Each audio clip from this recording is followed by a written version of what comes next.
მოგესალმებით, ეს არის Mindset მინდია გაბიჩვაძესთან, მე ვარ მინდია გაბიჩვაძე და დღევანდელი ეპიზოდის თემა არის იმ უამრავი წერილის და თხოვნის შედეგი, რომელიც თქვენგან მივიღე. ბევრმა თქვენგან მომთხოვა, რომ მესაუბრა იმაზე, თუ რა ხდება ფსიქოლოგიურად მაშინ, როცა ადამიანი სიცოცხლისთვის საშიშ სიმსივნის დიაგნოზის წინაშე დგება. მინდა ვისაუბრო, როგორ უნდა გადავრჩეთ მენტალურად, როცა სხეული ასეთ გამოცდას გადის, ვინ შეიძლება რომ ჩვენთან მუშაობდეს ამ პერიოდში ფსიქოლოგიური მხრიდან, რას აჩვენებს ამასთან დაკავშირებით კვლევები და ასევე ოჯახის წევრებმა როგორ შეიძლება დახმარება გამოიწვიონ ამ მდგომარეობაში, ან რა ურთიერთობა უნდა შეიქმნას ჩვენს ირგვლივ. მაგრამ სანამ ამ ყველაფერზე გადავალ, მინდა პირველად დავიწყო იმ სფეროზე საუბარი, რომელიც ამ მდგომარეობაში ამ პაციენტთან მუშაობენ. ეს არის ჯანდაცვის ფსიქოლოგები. ჯანდაცვის ფსიქოლოგი არის ფსიქოლოგიის დარგი, რომელიც შეისწავლის თუ როგორ მოქმედებს ბიოლოგიური, ფსიქოლოგიური და სოციალური ფაქტორები ჩვენს ჯანმრთელობაზე. ჯანდაცვის ფსიქოლოგი არ მუშაობს მხოლოდ დაავადებაზე. ის მკურნალობს ადამიანს, რომელიც ამ დაავადებით ცხოვრობს. მათი ფუნქციაა დაეხმაროს პაციენტს ტკივილის მართვაში, მკურნალობის რეჟიმთან ადაპტაციაში და იმ მძიმე ემოციურ ტვირთვის ზიდვაში, რასაც დიაგნოზს მოაქვს ჩვენს მდგომარეობაში. ამ სფეროს წარმომადგენლები არ იკვლევენ და არ ცდილობენ, რომ მხოლოდ გაიგონ შეგრძნებები ან ემოციური მდგომარეობა. ისინი გვეხმარებიან, რომ დავინახოთ, როგორი ურთიერთობაა ბიოლოგიას, ფსიქოლოგიას და სოციალურ გარემოს შორის და ერთად ეს ყველაფერი როგორ მუშაობენ. მიუხედავად იმისა, რომ ჯანდაცვის ფსიქოლოგია ბევრ სხვადასხვა დაავადებას მოიცავს, დღეს მე პრიორიტეტი და ძირითადი კონცენტრაცია მინდა გავაკეთო იმ ადამიანებზე, რომლებიც სიმსივნის დიაგნოზის წინაშე დგანან. და მინდა ამაზე გავამახვილო ყურადღება და ზუსტად კვლევა, რომელიც მინდა გაგიზიაროთ, ამასთან არის დაკავშირებული. როდესაც პაციენტი, ექიმი ამბობს სიტყვას, რომ სიმსივნე აღმოჩნდა, ეს არ არის იმ შემთხვევაში მხოლოდ ინფორმაცია პაციენტისთვის. ეს არის ის მომენტი, როცა მომავალი, რომელიც დაგეგმილი ქონდა, თითქმის ქრება იმ პერიოდში.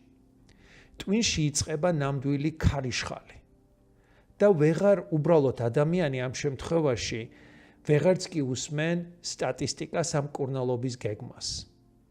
იმ შემთხვევაში პაციენტი გადადის აბსოლუტურ სხვა რეჟიმში.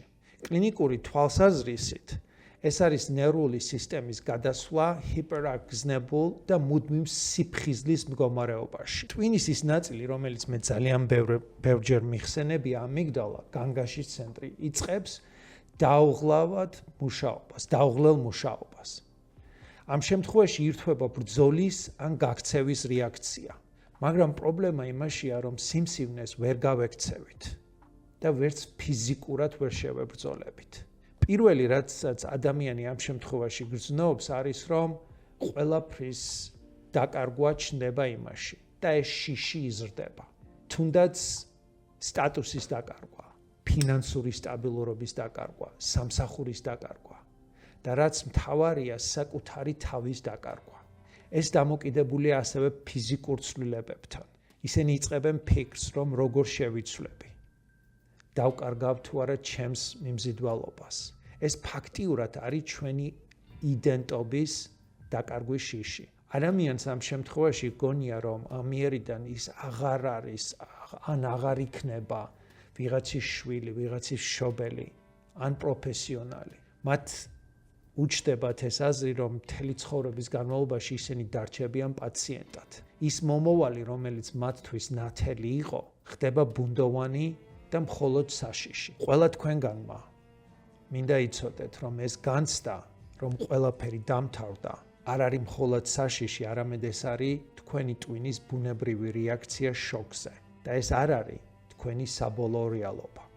ამ პერიოდში პაციენტი, რასაც ჩვენ კლინიკურად ვეძახით, შედის კატასტროფულ აზროვნების პიკში. ყველაფერი ინგრევა. და ზუსტად ამაზე მინდა გავამახვილო ყურადღება, რომ აი ამ პერიოდში კრიტიკულად მნიშვნელოვანია, რომ ჩაერიოს ჯანდაცვის ფსიქოლოგი თქვენთან მუშაობაში, რადგან ის დაგეხმარებათ ამ ბიოლოგიური ხანძრის ჩაქრობაში და ფაქტიურად რაციონალური კონტროლის დაბრუნებაში. უხეშად რომ თქვათ, ისინი გეხმარებიან, რომ მარტო არ იგრძნო თავი და შენს გვერდზე ვიღაცა იდგეს. მიუხედავად იმისა, რომ ოჯახი შენ გვერდზე დგას, მეგობრები შენ გვერდზე დგანან, ამათი მიდგომა არის სხვანაირი. დღევანდელი მსოფლიური სტატისტიკა ძალიან იმედმომცემია. მედიცინამ წარმოუდგენელი სისწრაფით განვითარდა.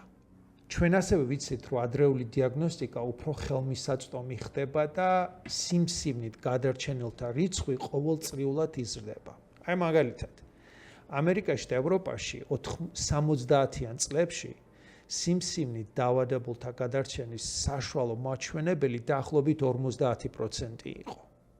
დღეს ეს ციფრი 68 თუ 70%-მდეა გაზრდილი.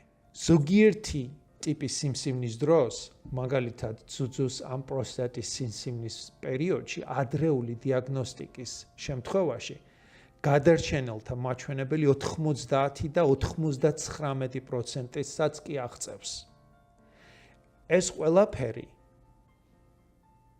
ფანტასტიკურია, რომ მედიცინა რამხელას მიაღწია 70-იანი წლებიდან. მაგრამ რასაც ჯანდაცვის ფსიქოლოგები ხედავენ, იმას ეს სტატისტიკა და მშრალი ციფრები ვერ გადმოგვცემს.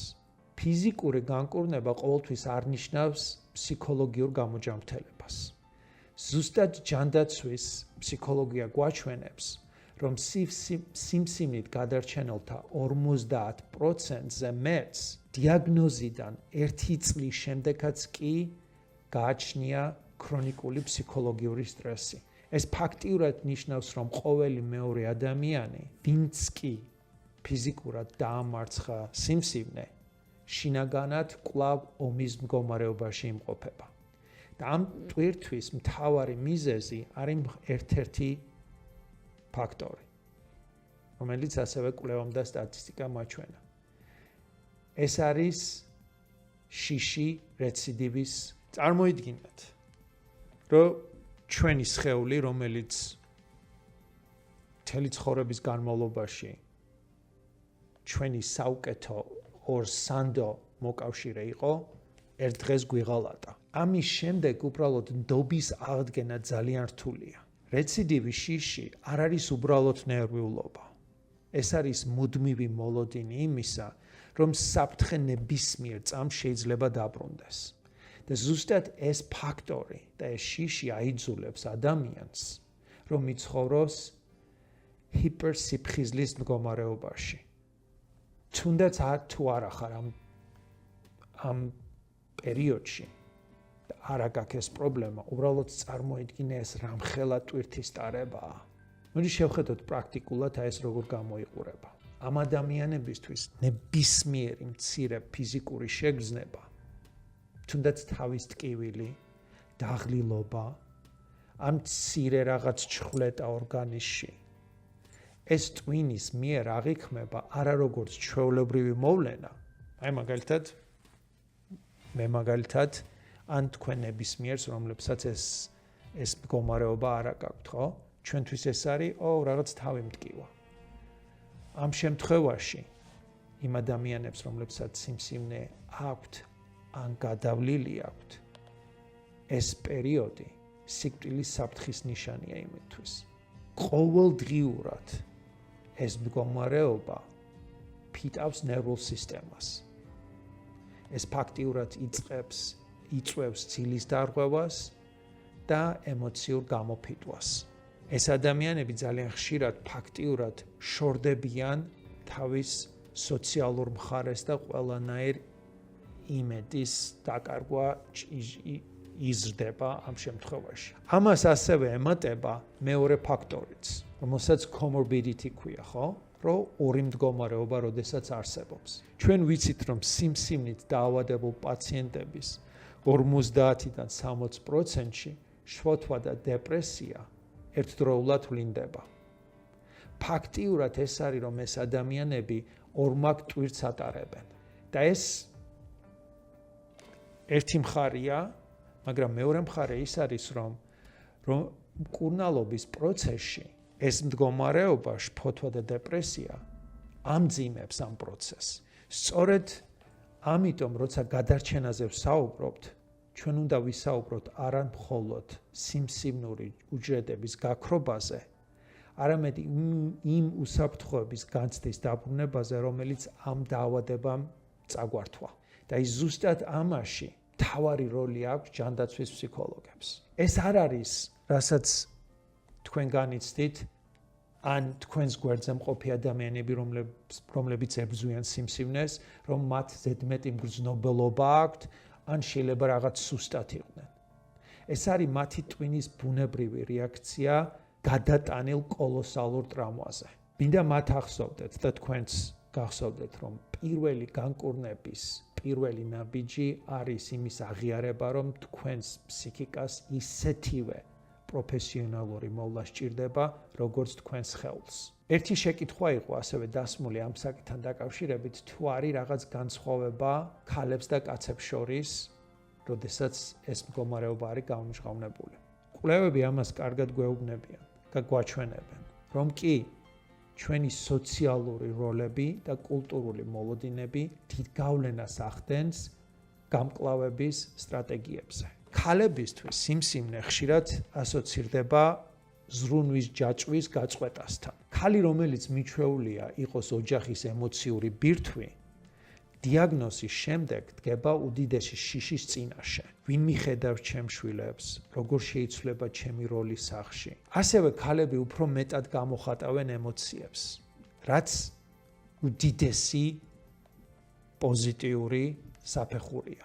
მაგრამ ამავე დროს მათთვის ყველაზე დიდი ტრავმა ხშირად სოციალური იდენტობის და ფიზიკური იმიჯის ცვლილებაა. კაცებისთვის თმის დაკარგვა საწყენია, მაგრამ ქალისთვის ეს კატასტროფაა. ეს ფაქტიურად იმათ თლიანად ანგრევს. კაცებში ბრძოლა სხვანაირად მიმდინარეობს. ქართულ კულტურაში კაცი ფაქტიურად გამოხატულია როგორც კლდე და დაუძინებელი მებრძოლი. სიმსივნე ამ პერიოდში აიძულებს აღიაროს დაუცველობა, რაც ხშირად აღიქმება როგორც ძლიერი მამაკაცის იმიჯის დამსხვრევა. სწორედ ამიტომ კაცები ხშირად მიმართავენ თავის არიდებას და გამოყოფას.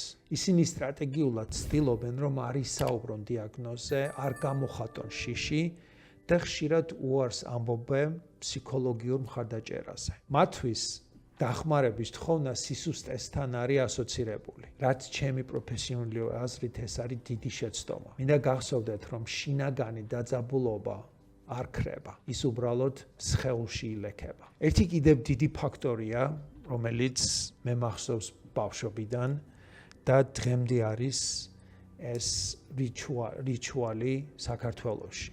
ამას ქვია თეთრი ტყუილის ტრადიცია. ეს არის, როცა ოჯახი სთხოვს ექიმს, პაციენტს სიმართლე არ უთხრას. მე დარწმუნებული ვიყავით, ვიცი ზუსტად ეს საიდან მოდის. ეს არის სიყვარულით, დაზოგვის მიზნით გამოყენებული ტრადიცია. თუმცა, როგორც ფსიქოლოგი და ჯანდაცვის ფსიქოლოგიაში ნამუშევარი ადამიანი და ასევე კვლევები გვეტყვით, რომ ეს ერთ-ერთი დამაზიანებელი პრაქტიკაა. და გეტყვით რატომ? ეს სამ ფაქტორს გეტყვით, რატომ არის ეს დამაზიანებელი პრაქტიკა. პირველი არის, რასაც ჩვენ ვეძახით, ნდობის ფაქტორი. პაციენტი ქვეცნობიერად ყოველთვის გზნობს, რომ რაღაც ხდება მათ ორგანიზმში. როცა მას სიმართლეს უმალავენ, ის კარგავს ნდობას ყველაზე ახლობელი ადამიანების მიმართ და სამედიცინო სფეროს ხალხის მიმართაც. იმიტომ რომ იმათვის გაურკვეველია რატომ ხდება ეს მათ ორგანიზმში. მეორე ფაქტორია კონტროლის დაბრუნება. სიმსივნე ადამიანს ართმევს კონტროლის განცდას. სიმართლის ცოდნა კი მას საშუალებას აძლევს გახდეს მკურნალობის აქტიური მონაწილე და არა უბრალოდ პასიური ობიექტი. და მესამე, რაც ყველაზე რთულია, გადასალახავთ, ეს არის ტვინის საშინელი სცენარების შექმნა. როცა ტვინმა არ იცის სიმართლე, ის იწყებს ვაკუუმში მუშაობას და ქმნის საკუთარ ფანტაზიებს.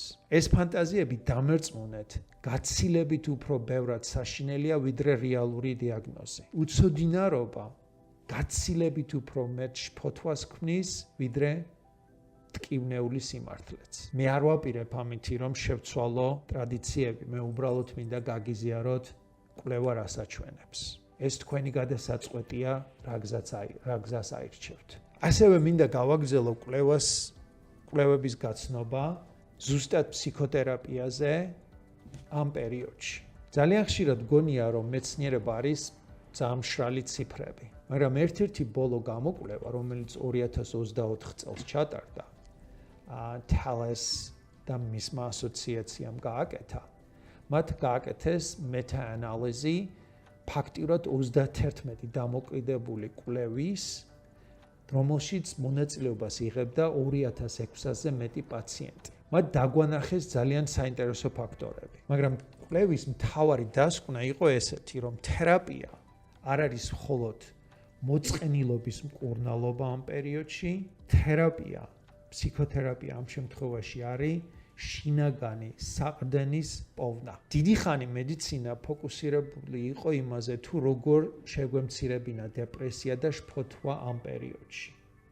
ამ კვლევამ ეს ცოტა შეცვალა. ამ კვლევამ რაღაც რევოლუციური ხედვა დაგვანახა, რომ ჩვენ უნდა გავზარდოთ ფსიქოლოგიური კეთილდღეობა პირველ რიგში.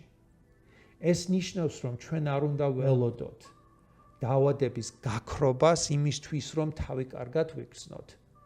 ჩვენ უნდა ვისწავლოთ კეთილდღეობის აშენება დიაგნოზის პარალელურად. ამ კვლევამ ეს კეთილდღეობა სამ ბოძად გაყო, რომელიც მთავარია ყველა შემთხვევაში. პირველი არის ევდონომური, რომელიც სიმართლე გითხრათ არ ვიცი ზუსტად სიტყვა როგორ გადავთარგმნო, მაგრამ ახსნი რა არის. ეს არის ცხოვრების აზრის პოვნა მაშინაც კი, როცა სხეული გვიღალატა. ეს არის პასუხი კითხვაზე, რა მაძლევს ძალას გავიღვიძო ხვალ. მეორე არის ჰედონისტური ბოძი. ეს არის უნარი, რომ ქიმოთერაპიის თუ მძიმე დღეების მიუხედავად კვლავ შევძლოთ დავტყვეთ არ ბედნიერება ვიპოვოთ ელემენტარულ ადგილებში. თუნდაც მზის სხივებზე, გემრიელი ჩაის დალევით, ან საყვარელი ადამიანის ღიმილით. მესამე არის სოციალური ბოძა. ეს არის განცდა, რომ თქვენ არ ხართ გარიყული დაავადების გამო, არამედ კვლავ ხარ საზოგადოების და თქვენი ახლობლების წილი. კვლევის ავტორებმა გამოყვეს 3 კონკრეტული გზა, რომელიც პაციენტს დაეხმარება შინაგანი საყრდნის პოვნაში და რეალობის აღქმაში. პირველი იყო ეს, რომ სასწაული არ გვჭირდება. გვჭირდება დისტანცია. და რას გულისხმობ დისტანციაში? კვლევა მაჩვენა, რომ ყველაზე ეფექტურია მეთოდი, რომელიც გვასწავლის, რომ დავინახოთ ჩვენი შიში გვერდიდან. წარმოიდგინე, რომ შენი შფოთვა არის ხმაურიანი მეზობელი. ის არსებობს, შეიძლება ნერვებს გიშლიდეს ყოველ დღე, მაგრამ ის თქვენ არ ხართ. ის შენ სახში არ არის. თქვენ ტკივილს და თქვენ პიროვნებას შორის ამ მცირე დისტანციის გაჩენა არის გადარჩენის მთავარი გასაღები. ფსიქოლოგიურად ამას დისტრესის მიმართ გამძლეობას უწოდებთ. ეს არის ის უნარი, რომ იჯდე უსიამოვნო შეგრძნების გვერდით, ისე რომ მან არ გაგანადგუროს. მეორე ფაქტორი, რაც ამათმა კვლევამ გვაჩვენა, ეს არის, რომ როგორ ფორმაში უნდა იყოს ეს დახმარება. კვლევამ გვაჩვენა, რომ თუ სახლიდან გასვლა გიჭირს, ენერგია არ გააქვს, ან უბრალოდ გიჩემია რომ უსაფრთხო გარემოში დარჩე, ონლაინ თერაპია ზუსტად ისევე ეფექტურად მუშაობს, როგორც კლინიკაში სიარული. ეს ფაქტიურად აჩვენებს იმას, რომ ხარდაჭერა ყოველთვის შენს გვერდზეა, სადაც არ უნდა იყოს. მესამე ფაქტორი იყო ზუსტად ფსიქოთერაპიასთან დაკავშირებული. რადგან ძალიან ხშირად ბევრს აშინებს, რომ თერაპიის დაწყება ის ფაქტორია, რომ ეს უნდა გაგრძელდეს წლების განმავლობაში. აი ამ პერიოდში სიმსივნესთან დაკავშირებით ჩვენ ვიცით, რომ მოკლევადიანი მიზანმიმართული მხარდაჭერაც კი რადიკალურად ცვლის ბიოლოგიას. ის ფაქტიურად თიშავს განგაშის რეჟიმს ტვინში, რაც პირდაპირ აისახება სხეულზე.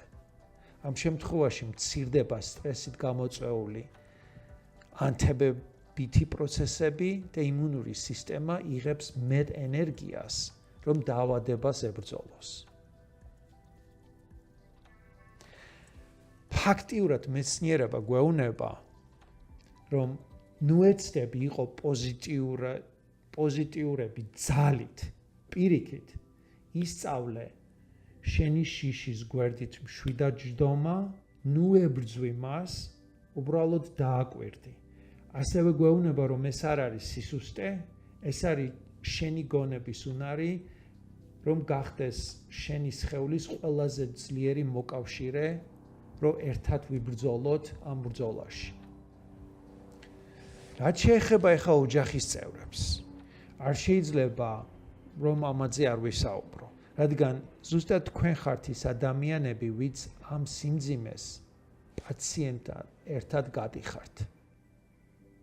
ოჯახის წევრებს ხშირად გონიათ, რომ პაციენტს გამუდმებით გამხნევება სჭირდება. ძალიან ხშირად იძახიან, რომ ნუ ნერვიულობ, ყველაფერი კარგად იქნება. სინამდვილეში ეს სიტყვები პაციენტს ხშირად უფრო მეტად ტვირთავს. რადგან მას აიძულებს დამალოს თავისი ნამდვილი შიში. ნება მიეცით, რომ ადამიანმა იტიროს, თუ უნდა ტირილი, იბრაზოს, ან თუნდაც შიში გამოხატოს. ნუ გააწყვეტინებთ საუბარს, უბრალოდ უთხარით. მიაქვარ, მესმის შენი და თუ რამეში გჭირდები, მითხარი. გამოიყენეთ პრაქტიკული დახმარება სიტყვების ნაცვლად. ნუ მარტო ნუ ეტყვით, რო რითი დაგეხმაროთ. რადგან ამ პერიოდში, ამ სიტყვის შემდეგ პაციენტი ამ დროს გადაწყვეტილების მიღების ენერგია არ აქვს პაციენტს. უბრალოდ გააკეთეთ გარკვეული რაღაცები, რაც პაციენტს დაეხმარება. მაგალითად მოუმზადეთ სადილი, წაიყვანეთ ექიმთან, დაეხმაროთ საოჯახო საქმეებში. ეს უბრალოდ მათ აგრძნობინებს, რომ ეს სოციალური კავშირი მათ გვერდზე არსებობს. ისინი ფაქტიურად აღარ გრძნობენ თავს, რომ მარტო არიან. ბრძოლა მარტო მათთვის აღარ არის. უკვე მათ უკან არ მიახდება, ჯარი დგას და აი ამას ხედავენ. ასევე მესამე ფაქტორი არის, რომ დაიცავით ამ ადამიანის იდენტობა. ესაუბრეთ სხვა თემებზე. არა მხოლოდ დაავადებაზე. დაანახეთ, რომ ეს ადამიანი ისეთი საინტერესო ადამიანია, რომელიც დიაგნოზამდე იყო. და ამაში ყველაფერში დაგეხმარებათ, თუ თქვენ თვითონაც ითხოვთ დახმარებას. მარტო ამის გამკლავება ალბათ შეუძლებელია. მინდა მთელი გულით მიმართო მათ, ვინც ახლა ამ რთულ გზას გადის, ვინც სიფსივნეს ებრძვის. თუ ახლა გაქვს ისეთი პერიოდი, რომ გარეთ გასვლა არ გინდა. გინდა უბრალოდ დაიმალო, ფანჯრები დახურო, არავინ არ დაინახო, არავის არ დაელაპარაკო. იცოდე, რომ ეს ნორმალურია. შენ არ ხარ ვალდებული ყოველ დღე იბრძოლო. დამალვის სულრილი არ ნიშნავს დამარცხებას. ეს ნიშნავს, რომ შენ სულს ახლა სიმშვიდე და განმარტოება ესაჭიროება. გახსოვდეს მთავარი, შენ არ ხარ შენი დაავადება. შენი ვინაობა არ შემოიფარგლება პალატის ნომრით ან სამედიცინო ფურცელზე დაწერილი კოდით. სიმსივნე არის რაღაც, რაც ახლა შენ სხეულშია, მაგრამ ის არ არის შენი სული. შენი გონება ან შენი ღირებულება. შენ ბევრად უფრო დიდი და ძლიერი ხარ, ვიდრე ნებისმიერი დიაგნოზი. შინაგანი ძალა არ ნიშნავს შისის არქონობას. შინაგანი ძალა ნიშნავს, რომ შენ გეშინია, მაგრამ მაინც აგრძელებს სუნთქვას, ცხოვრებას და ნაბიჯ-ნაბიჯ წინ წასვლას. მე უბრალოდ მინდა გთხოვო, რომ არ შეგეშინდეს დახმარების მოთხოვნა. გახსოვდეს, რომ შენი გონება შენი სხეულის ყველაზე ნაზი და ამავდროულად ყველაზე ძლიერი მოკავშირეა. ყველა მეცნიერება, ყველა კვლევა გვაჩვენებს, რომ თერაპიული მხარდაჭერა შეუძლია არა მხოლოდ დაეხმაროს შენ ტვინს, მაგრამ აი ეს ქარიშხალი ცოტა შეამშობოქოს, რომელიც შენ ცხოვრებაში ტრიალებს ახლა. შენ არ ხარ მარტო ამ გზაზე და არ დარჩე მარტო. ჩვენ ყველანი შენ გვერდზე ვართ. დიდი მადლობა. და იმედია კიდევ შეგხვდებით შემდეგ კვირაში. კიდევ ერთხელ ეს არის Mindset მინდია გაბიჩვაძესთან და მე ვარ მინდია გაბიჩვაძე.